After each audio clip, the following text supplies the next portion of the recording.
Hello everyone, my name is Mayur Ubale. I am Assistant Professor in Civil Department WIT Solapur. Today we are going to discuss about the analysis of alum and ferrous sulphate as coagulant doses in water treatment plant. So what are the learning outcomes? At the end of this session, students will be able to analyze how much amount of alum or ferrous sulphate as coagulant doses to be added in water treatment plant and what will be happening to the properties of water while adding these coagulants. So as you can see the flow sheet diagram of water treatment plant, when the water is taken from the reservoir of dam, then it will be pumped to the water treatment plant. It is passing through the screen chamber, and through the aeration all the dissolved gases and few minerals have been settled down, and after that we do the coagulation process. So what is a coagulation process? Basically it is neutralizing the charged particles which are present in the water. So after neutralizing, if suppose it is a industrial sector, we provide flash mixer, and if there is no industrial sector or conventional water treatment plant is there for a city, we don't provide flash mixer. So after coagulation, generally flocculation process is followed in conventional water treatment plant, where whatever neutralized charged particles which have been formed in the coagulation, they will try to agglomerate to each other and try to form a flock. And those flocks which have been formed in the coagulation process, in the flocculation process, they will get settled in the sedimentation tank, and further process goes on. That is filtration process is there, then disinfection process is there. We will discuss it in a later stage. But our major concern for this session is this coagulation process. So understand, when the water is coming for the coagulation process, it is already having a good amount of DO. There are no hazardous gases present in the water, and whatever big size particles which are generally present in the water have been removed in the screen chamber. So our major challenge is to remove the TSS, and for that we focus to go with a coagulation process. So we will try to analyze alum and ferrous sulphate separately using two numericals. So first numerical deals with alum. So what is the question? At water treatment plant, 12 mld or 12 million liters of water is treated daily using alum dose of 16 mg per liter. So already by using jar test apparatus, we have calculated how much amount of alum is required to neutralize all particles. But what we need to find out is how much amount of alum would be required daily, that is quantity of alum. And second one, how much amount of carbon dioxide would be released in the atmosphere. So one is talking about the quantity, and another one is when we are adding the alum, what are its side effects and can we quantify them. So we will try to solve this question. So first what we will do, we will try to find out what is the weight of alum required. So when we say to calculate the weight, we will do the multiplication as for 1 liter 16 mg of alum is required. So for 12 million liters in a day, how much amount of alum would be required? It's just a multiplication, that is 16 multiply by 12 multiply by 10 raised to 6, as it is in million liters, divided by 10 raised to 6, as we are converting mg to kg. So by doing so, we will get the value 192 kg per day. So amount of alum required is 192 kg or 0.192 tons per day. So we have to keep it as inventory for a day. Now to calculate the carbon dioxide, we have to go back to the basic equation, that is chemical equation for the alum. Alum, as it is Al2SO4 thrice 18H2O, which is the formula of alum, plus 3CaHCO3 twice, which is the alkalinity present in the water.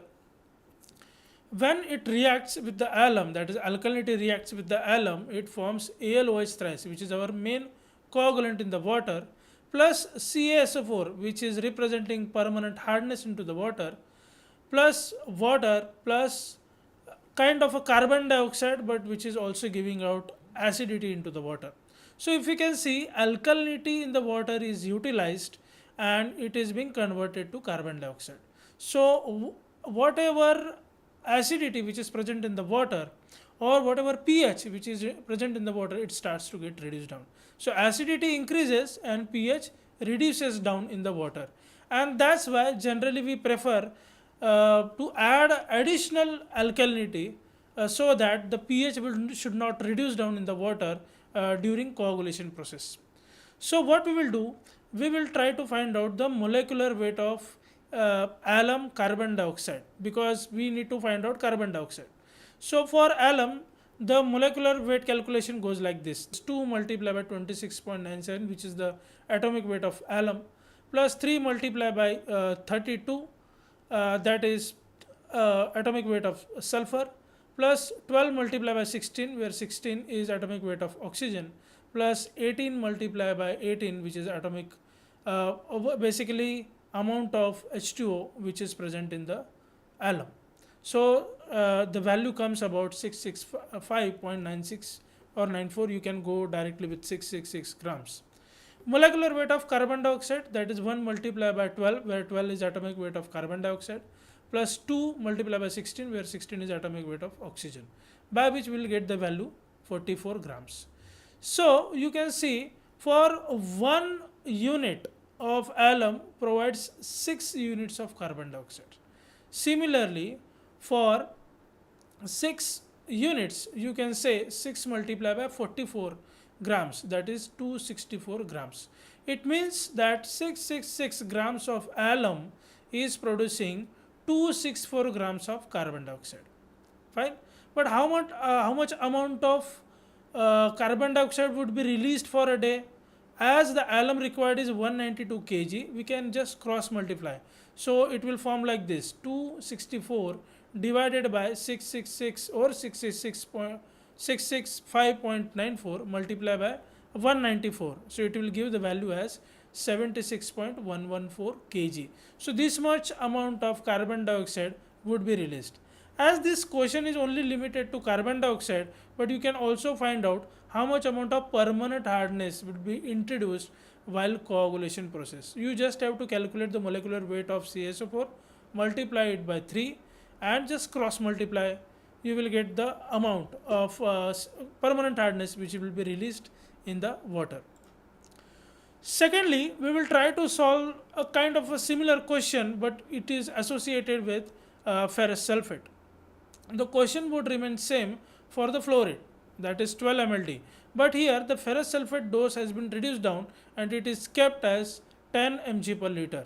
And here we need to find out 3 things. One is total quantity of ferrous sulphate used daily, amount of lime required daily, because ferrous can't be used independently, we have to add lime while doing the coagulation process with ferrous sulphate, and then how much amount of calcium sulphate released in the water, that is temporary hardness released in water daily. So we will go with the same logic. First we will calculate the weight of ferrous sulphate required, that is cross multiplication of 10 mg per liter to 12 mld or 12 million liters per day. Just divide it by 10 raised to 6 to convert mg to kg. So it goes by like this: 10 multiplied by 12 multiplied by 10 raised to 6 divided by 10 raised to 6. The value comes about 120 kg per day. It means 120 kg of ferrous sulphate is required per day. Secondly, as we need to calculate the lime required daily, we will go back to the chemical equation of ferrous sulphate when it is being added into the water. As ferrous sulphate has a formula of FeSO4 7H2O, when it reacts with the lime which is present in the water, that is CaOH twice, it will form CaSO4, that is permanent hardness, plus FeOH twice plus water. But this FeOH twice will again react to form FeOH thrice, which is our main coagulant. But as we need to find out how much amount of lime required, we need to find out this CaOH twice which is being formed. It is coming from the CaO, that is our main lime. So it is CaO plus 3H2O. So First, we will calculate the molecular weight of ferrous sulfate. So 1 multiplied by 55.85, that is atomic weight of iron, that is Fe, plus 1 multiplied by 32, that is for sulfur, plus 11 multiplied by 16, it is for water, plus 14 multiplied by 1, that is for hydrogen. So you will get the value as 277.85 mg. And for molecular weight of lime, it is 1 multiplied by 40.08, that is of calcium, plus 1 multiplied by 16, that is for oxygen. Fine. So you will get the value of 56.08. Again, as 1 unit of FeSO4 is producing how much amount? That is 3 times of CaO. So you have to multiply 3 to the molecular weight of lime, that is CaO. So it is coming about 168.24 mg. Now just cross multiply. As 277.85 mg is producing 168.24 mg of lime. So how much amount of 120 kg per day of ferrous sulfate would be required as CaO? So just cross multiply. So it will form like this: 168.24 divided by 277.85 multiplied by 120. So it is coming about 72.66 kg of lime required. Fine. So going with the same logic, when we try to find out CaSO4, 1 unit of ferrous sulfate is giving out 1 unit of CaSO4. So first calculate ferrous sulfate unit, which we had calculated already, that is 277.85. Now calculate the molecular weight of CaSO4, that is 1 multiplied by 40.08, that is for calcium, plus 1 multiplied by 32 atomic weight of sulfur, and 4 multiplied by 16 atomic weight of oxygen. So you will get the value of 136.1 mg. So just cross multiply and you will get the value as 58.77 kg of CaSO4. Fine. So let us have few review questions. First, overdosing of alum in water treatment plant may lead to reduction of pH in the water. Whether this statement is true or false. Chemical formula of alum is commonly used in water treatment plant is Al2SO4 thrice 18H2O, Fe2SO4 thrice, then Na2SO4 or CaOH twice. And lastly, the efficiency of FeSO4 as a coagulant improves with when we add sodium chloride, lime, that is CaOH twice, chlorine or ammonia. So what are the answers of these questions? So first statement is very much true. Second, Al2SO4 thrice 18H2O is the chemical formula of alum, and generally we use lime while adding FeSO4 as a coagulant in water treatment plant. So these are the references I have used to make this presentation. Thank you very much.